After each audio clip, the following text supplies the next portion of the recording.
Good morning, students. Today in our class we will see the topic positive, negative, and zero work. But before that, I would like to tell you about work and energy. In our last class, we have seen work and energy. What is the definition of work? Then work is said to be done when a force applied on an object cause displacement of the object. बल लगाने पर जब कोई पिंड विस्थापित होता है उसे कार्य कहते हैं। और कार्य की परिभाषा हमने देखी है और कार्य का सूत्र हम लोग देखेंगे। कार्य यानी work is equal to force into displacement. वह फोर्स जिसे हम लोग F से डिफाइन करेंगे और डिस्प्लेसमेंट S से डिफाइन करेंगे, तो work W is equal to F into S।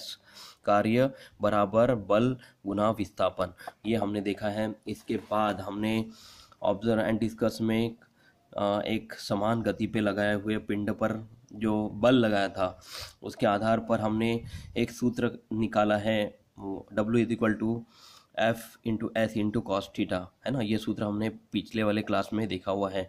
तो थीटा की अलग संख्या रखने पर 0 डिग्री, 90 डिग्री, 180 डिग्री पर ये संख्या रखने पर हमको कार्य मतलब यहाँ पे कितना होता है ये बताया गया है। जब कार्य समान दिशा में होगा है तो वर्क बराबर W is equal to F into S आएगा।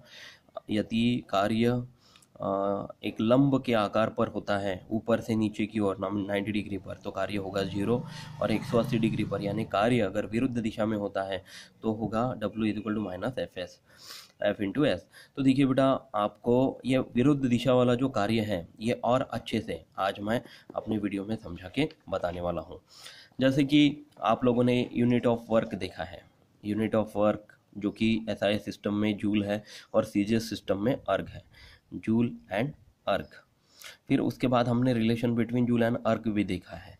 तो 1 जूल इज इक्वल टू 10⁻⁷ अर्ग, ये क्वेश्चन परीक्षा में पूछा जाता है। इसको अच्छे से आप लोग प्रैक्टिस करके लिख कर देखिए। आज हम लोग positive, negative and zero work बहुत अच्छे से समझेंगे। देखिए बेटा, जैसे कि discuss the direction of the force end of the displacement in each of the following cases. Pushing a stall vehicle. Pushing a stall vehicle इसका मतलब होता है बेटा बंद पड़ी हुई गाड़ी को धक्का देना। जैसे कि किसी भी गाड़ी को धक्का देते समय एक समान गति में ही बल लगाया जाएगा तो गाड़ी सामने जाएगी। मतलब जिस दिशा में बल लगाएंगे वो दिशा में गाड़ी सामने जाएगी। तो ये होगा बेटा पॉजिटिव वर्क। कौन सा होगा? ये होगा पॉजिटिव वर्क। फिर catching the ball with your friend has thrown towards you, यानी कि आपके मित्र द्वारा आपकी ओर फेंकी गेंद को पकड़ना। ये एक इसमें क्या होगा कि कोई लड़का दूसरा आपका मित्र आपकी तरफ गेंद जोर से फेंकता है, आप उसको कैच पकड़ते हैं। यदि देखिए उसको कैच नहीं पकड़ेंगे तो आपको आघात हो सकता है, और यदि आघात होगा तो आपको बहुत ज़्यादा दर्द होगा, लगेगा, दुखेगा आपको। तो ये होगा बेटा निगेटिव वर्क। निगेटिव वर्क यानी कि ऋणात्मक कार्य, जिसको हम लोग हिंदी में ऋणात्मक कार्य बोलेंगे, यानी कि लगाए हुए बल को विरुद्ध दिशा में उसको रोक देना, पोस करना, इसको हम लोग बोलेंगे निगेटिव वर्क। और जैसे कि आपको जीरो वर्क तो पता ही है कि ऊपर से कोई गेंद नीचे आ रही है और उसे कोई बल लगाया नहीं गया था, तो ये होगा जीरो कार्य। क्या होगा? वो क्या होगा? जीरो कार्य। जैसे कि न्यूटन के बारे में एक कथा आपको प्रचलित पता होगी कि जब वो पेड़ के नीचे, सेब के पेड़ के नीचे बैठा था और एक सेब उसके ऊपर नीचे सर पर गिर गया और वो सोचने लगा कि ये सेब जो है वो नीचे क्यों गिरा, ये ऊपर भी जा सकता था। तो इसमें जो लगाया हुआ बल, ये कार्य था बेटा, वो कार्य क्या होगा? जीरो कार्य होगा। जैसे कि मैं एक और उदाहरण आपको बताना चाहूँगा जिससे आपको ये बात समझ में आ जाएंगी। स्टॉपिंग और मूविंग और बाय अप्लाइंग ब्रेक्स, यानी कि गतिशील गाड़ी को ब्रेक लगाकर रोकना, है ना। अचानक से गाड़ी जो है वो असंतुलित हो गई और कोई वस्तु, बहुत बड़ी वस्तु आपके सामने अचानक चालू गाड़ी पर आने वाली है। इस समय पर हम लोग अचानक से ब्रेक लगा देते हैं। मतलब बल जो है वो विरुद्ध दिशा में कार्य करता है ना। मतलब गाड़ी को बल, हमारे लगाए हुए बल को ब्रेक जो है वो विरुद्ध दिशा में रोकने का काम करता है। तो इसमें जो कार्य हुआ है बेटा, तो एक समान दिशा में चलने वाली गाड़ी को रोकने वाला कार्य है, अपोजिट यानी कि विरुद्ध दिशा में होने वाला कार्य है। तो ये होगा हमारा निगेटिव वर्क, ये पॉजिटिव वर्क है, निगेटिव वर्क है और जीरो वर्क है, ये उदाहरणों द्वारा आप लोग को यहाँ पे बताया गया है। तो you will notice that in some of the above example, इनमें बहुत सारे उदाहरण बताए गए हैं। तो जो उदाहरण से आपको ये समझ में आएगा, the direction of force and the displacement are same, जब लगाया हुआ बल और विस्थापन की क्रिया समान होती है तो उसे पॉजिटिव वर्क कहेंगे। In some other cases the direction are opposite to each other, यानी कि लगाया हुआ बल और हुआ कार्य एक दूसरे के अपोजिट दिशा में हुआ है तो उसको निगेटिव वर्क बोलेंगे। And they are perpendicular to each other, यदि वो परपेंडिकुलर होता है, एक दूसरे को परपेंडिकुलर होता है तो उसको जीरो वर्क कहेंगे। In this cases the work done by the force is as follows. देखिए बेटा, इसमें इसके पूर्व हमने एक उदाहरण देखा था यहाँ पे, पता है आप लोग को, जब थीटा की वैल्यू हमने 0 डिग्री ली थी तो पॉजिटिव वर्क मिला हमको, 90 डिग्री ली तो जीरो वर्क मिला है हमको, और 180 डिग्री ली तो माइनस फोर्स इंटू डिस्प्लेसमेंट यानी कि वर्क निगेटिव वर्क हमको मिला है यहाँ पे। इसी को यहाँ पे बताया गया, when the force and the displacement are in the same direction, यानी कि theta is equal to 0 degree, the work done is positive. The when the force and displacement are in opposite direction, यानी कि जब theta 180 degree होगा, विरुद्ध दिशा में कोई कार्य हो रहा है, ब्रेक लगाया जा रहा है अचानक से, तो the work done by the force is negative, है ना। तो या फिर गेंद को पकड़कर, दूसरे अपने मित्र से फेंकी हुई गेंद को पकड़कर उसको कैच करके पकड़ कर रखा जा रहा है तो वो भी निगेटिव कार्य होगा। और when the applied force does not cause any displacement और when the force and the displacement are perpendicular to each other, जब कोई कार्य विस्थापित ही नहीं हो रहा या फिर ऊपर से फेंके हुए पिंड को लगाए हुए बल एक दूसरे को परपेंडिकुलर होगा। बेटा परपेंडिकुलर पता है ना आप लोग को, एक एक ये दिशा होती है, आपको पता होगा, ये लगा हुआ बल और ये परपेंडिकुलर एक जगह पर और रुक जाती है, उसको हम लोग बोलेंगे परपेंडिकुलर टू ईच अदर, यानी theta is equal to 90 degree, the work done by the force is zero, work done इसमें क्या होगा बेटा, जीरो। तो देखिए इसके बाद आपके सामने कॉपी में ट्राई दिस लिखा हुआ है, एक उदाहरण बताया गया है। ये उदाहरण आप लोग पढ़ के देखिएगा, इसमें क्या लिखा है मैं आपको शॉर्टकट में बताता हूँ कि इसमें हम लोग को क्या करना है। एक कप लेना है, एक कप लेकर, प्लास्टिक का कप लेना है, उसके नीचे बीचों बीच एक भाग में एक छिद्र बनाना है और इस छिद्र के अंदर एक धागा डालना है और धागा डालने के बाद उसके ऊपर गांठ बांधनी है ना। एक कप लिया हमने, उसके अंदर एक धागा बांधकर उस छेद करके उसके अंदर धागा बांधना है, उसको खींच के वहाँ पे नॉट्स यानी कि उसको बांध देना है और उस धागे को खींच लेना है। अब धागे के जो दो एंड है, दोनों सिरे हैं, उसके ऊपर नट लगाने बेटा, नट मतलब एक सिरे के अंदर भी नट लगाना है और दूसरे सिरे पर भी एक नट लगाना है। अब वो जो कप है अपना, वो कप को एक टेबल पे रख देंगे। टेबल पे रख देने के बाद उसके जो दूसरा धागा है वो नीचे छोड़ेंगे हम लोग, जहाँ पे हम लोगों ने नट बांधा हुआ है। अब वो नट बांधने के बाद हमको करना क्या है, as shown in figure A. अब यहाँ पे हमारी प्रोसेस शुरू होती है। Put a cup on a table, मतलब कप को एक टेबल पे रखेंगे। Keep one of the nuts in the cup and let the thread carrying the other nut have hang down along the side of the table. What happens, मतलब जब वो cup को table पे रखने के बाद जब उसको दूसरी ओर नट बांधते हुए छोड़ दिया तो क्या होगा।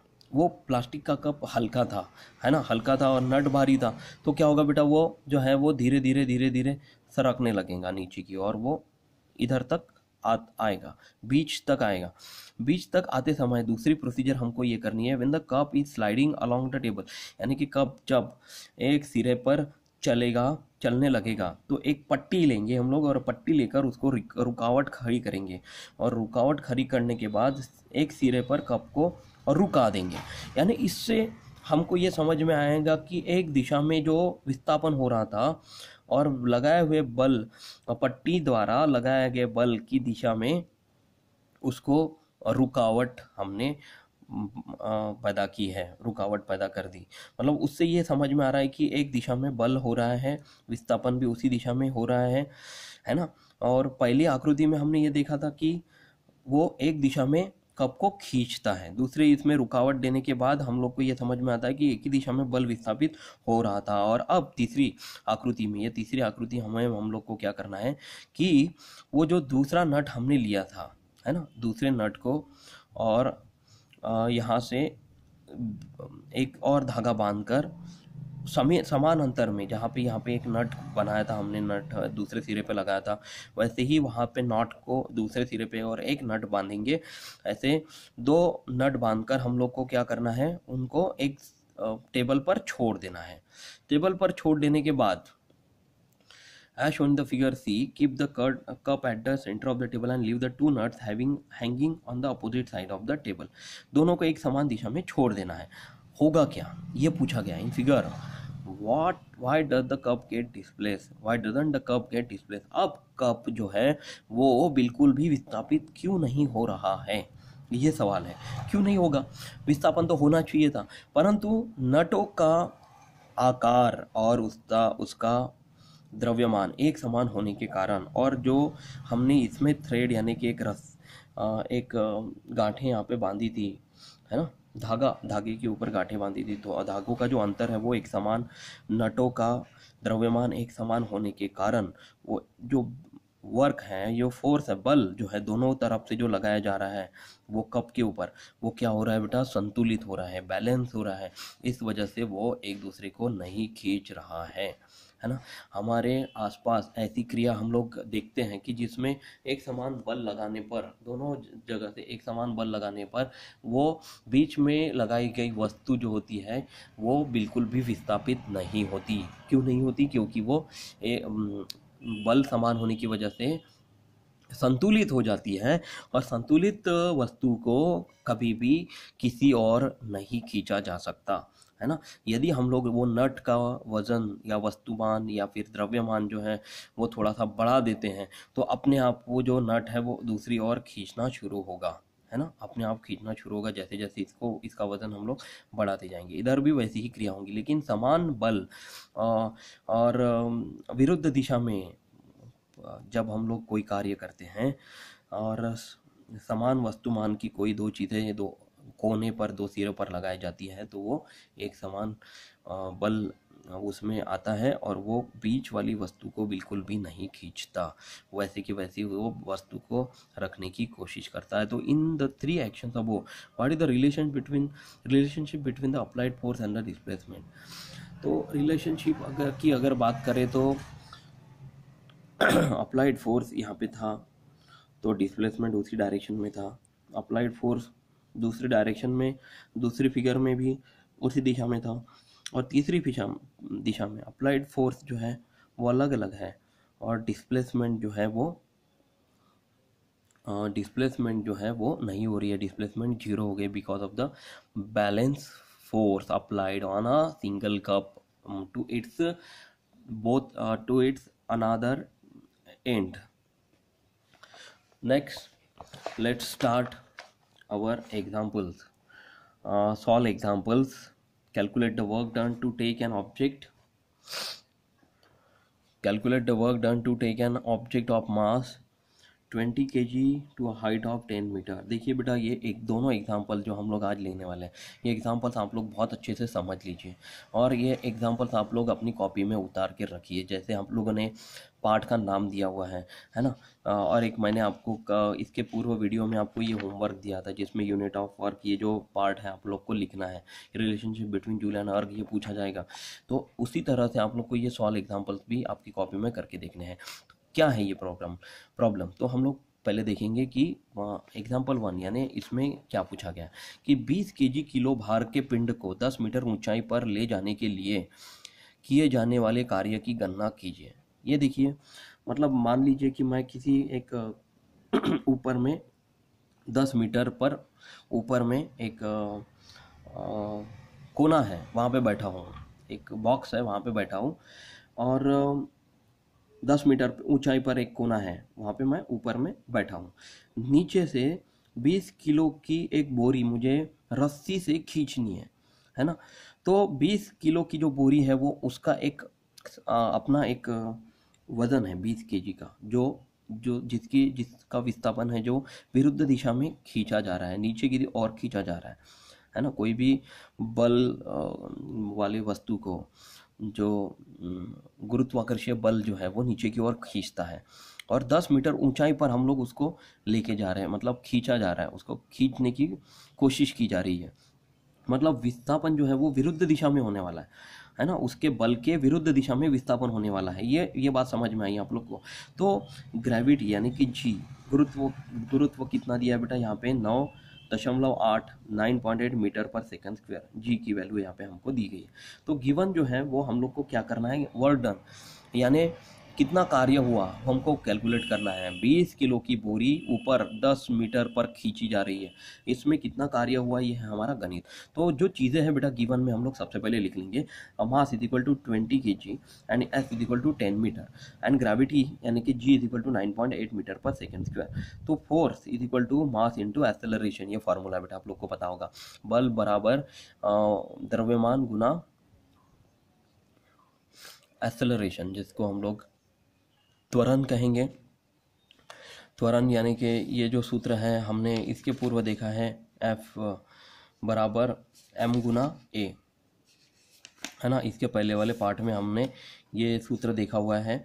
तो इस सूत्र के आधार पर हम लोग को अभी ये कैलकुलेट करना है, बल कितना लगाया गया है वो कैलकुलेट करना है। तो मास यानी कि 20 वैल्यू हम लोग यहाँ पे रख लेंगे, इनटू यहाँ पे देखिए -9.8 इसलिए लगाया जा रहा है बेटा क्योंकि इसके विरुद्ध दिशा में कार्य हो रहा है ना। ग्रेविटी जो है वो माइनस साइन में हम लोग को यहाँ पे लिखनी होगी, ये बात आपको ध्यान में रखनी है।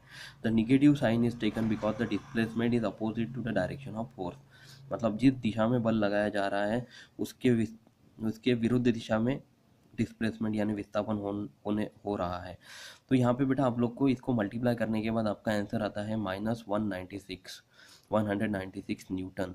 न्यूटन आपको पता है ना, बल का जो यूनिट है वो क्या है, Newton.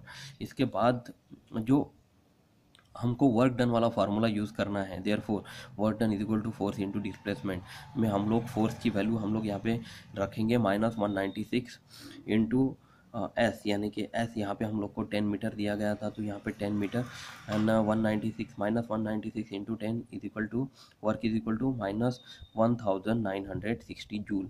The negative sign appears because the direction of force is opposite to the direction of the displacement, so that the work done is negative. देखिए इसमें निगेटिव उत्तर क्यों आया, क्योंकि लगाया हुआ जो बल है वो जो है वो डिस्प्लेसमेंट यानी विरुद्ध विस्थापन में हो रहा था, विरुद्ध दिशा में हो रहा था, विरुद्ध डायरेक्शन में, अपोजिट डायरेक्शन में हो रहा था। तो direction of force is opposite to the direction of the displacement. मैं नीचे किसी वस्तु को ऊपर की ओर खींच रहा हूँ, नीचे रखी वस्तु को, तो उसका जो डायरेक्शन है वो अपोजिट था, है ना, अपोजिट था, पर वो ऊपर उसके विरुद्ध दिशा में वर्क और डिस्प्लेसमेंट विस्थापन कर रहा था, इसलिए इसका जो कार्य है वो वर्क डन जो है वो निगेटिव में आया हुआ है। अब जो दूसरा गणित हम लोग देखने वाले हैं, example number 2, Praveen has applied force of 100 newton on an object. Praveen ने कोई बल किसी पिंड पर लगाया, प्रवीण द्वारा समांतर दिशा में बल लगाया गया है, 100 न्यूटन जो है वो बल लगाया गया था at an object and an angle of 60 degree. मतलब जो एंगल था, मतलब जो कोण है, दिशा समांतर दिशा में 60 डिग्री के कोण पर 100 न्यूटन का बल लगाया गया था। Horizontal the object get displace in horizontal direction of 400 joule, work is done. मतलब जो ऑब्जेक्ट है वो अपनी तौर खींचा गया। मतलब देखिए मैं सिंपल तरीके से आपको बताता हूँ, 400 जूल कार्य इसमें हुआ है। कोई बल मतलब किसी वस्तु को खींचा जा रहा था, वो जो वस्तु है बल उसके ऊपर लगाया गया 100 न्यूटन, और वो जो एंगल था 60 डिग्री अंश पर उसको खींचा गया था, है ना। और वर्क डन जो है वो 400 जूल हुआ है। What the displacement of the object, तो वो कितनी दूरी पर विस्थापित किया गया था।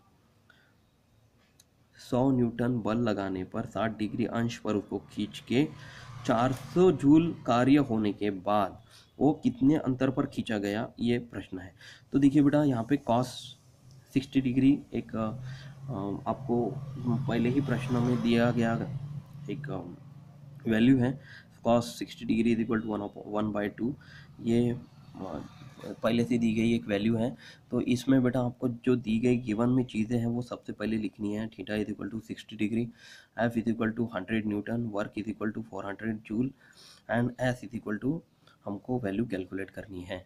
तो हमें एक फार्मूला पता है बेटा, जो दी गई चीज़ है ना उसके आधार पर एक फार्मूला भी हमने इसके पूर्व वाली वीडियो में देखा था, याद है आप लोग को। यहाँ पे हमने कैलकुलेट किया है W is equal to F into S into cos theta work done. तो यहाँ पे हमको वर्क दिया गया है, फोर्स भी दिया गया है, कॉस थीटा की वैल्यू भी दी गई है, तो हम लोग आसानी से एस की वैल्यू कैलकुलेट कर सकते हैं। तो जो दी गई चीज़ें हैं उन सभी को हम लोग इसमें रखेंगे। तो 400 यहाँ पे वर्क डन है, एफ इज इक्वल टू 100 है, एस हमको कैलकुलेट करना है, कॉस थीटा 1/2 दिया गया है, 1/2 दिया गया है।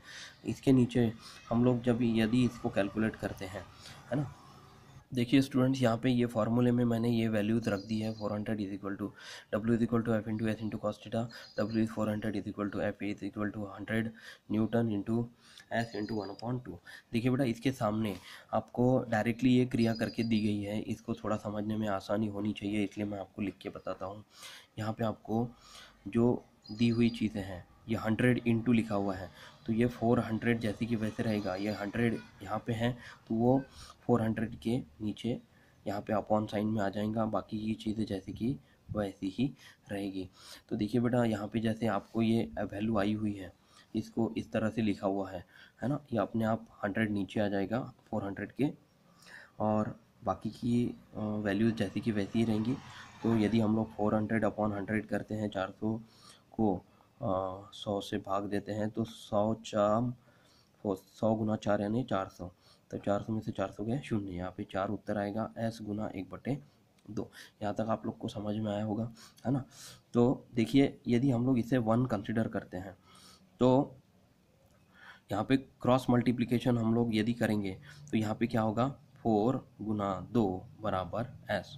यहाँ पे क्रॉस मल्टीप्लिकेशन और यस चिन्ह जैसे कि वैसे। तो 1 गुना 1 यानी 1 होता है, उसको डिवाइड करने की कोई ज़रूरत नहीं है, ये जो संख्या आएंगी उसके ऊपर।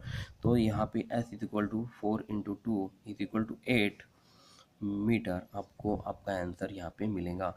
तो the object will be displace through 8 metre, मतलब जो बल हमने लगाया था 400 न्यूटन का, 100 न्यूटन का जो बल लगाया था हमने, और कार्य हुआ था 400 जूल, और कितने एंगल पे उसको खींचा गया था, वो पिंड को 60 डिग्री एंगल पर उसको खींचा गया था। तो इस तरह से उसको रखने के बाद आपको कितना विस्थापन हुआ ये बताया जा रहा है। उसका विस्थापन हुआ बेटा 8 मीटर। ये विस्थापन से आपको ये समझ में आ रहा है कि समान दिशा में जब कोई कार्य होता है तो वो पॉजिटिव वर्क होता है, और विरुद्ध दिशा में जब कोई कार्य होता है वो निगेटिव वर्क होता है। तो आशा करता हूँ ये वीडियो आप लोग सब देखेंगे और अच्छे से पढ़ाई करेंगे। जब तक जहाँ तक हम लोगों का रिटर्न वर्क का सवाल आता है, तो जहाँ तक मैंने आपको पहले पार्ट के प्रश्नोत्तर और जो रिटर्न वर्क दिया है वो ठीक तरीके से अपनी कॉपी में लिख कर रखिए, उसी से हमको पढ़ाई करनी है ना। और याद रखिए अगले पार्ट में, अगले भाग में, अगली वीडियो में मैं आपको एनर्जीज़ के बारे में बताने वाला हूँ। काइनेटिक एनर्जी, पोटेंशियल एनर्जी, इनके बीच में डिफरेंस भी हम लोग देखेंगे। इसके आधार पर जो प्रश्न मतलब गुणोत्तर बताए गए हैं वो भी हम लोग सीखेंगे। तो जहाँ तक अभी हमारी पढ़ाई हुई है वो ध्यान से पढ़ाई करिए। Keep watching, keep watching the videos, keep studying, and God bless you. Thank you class. Bye.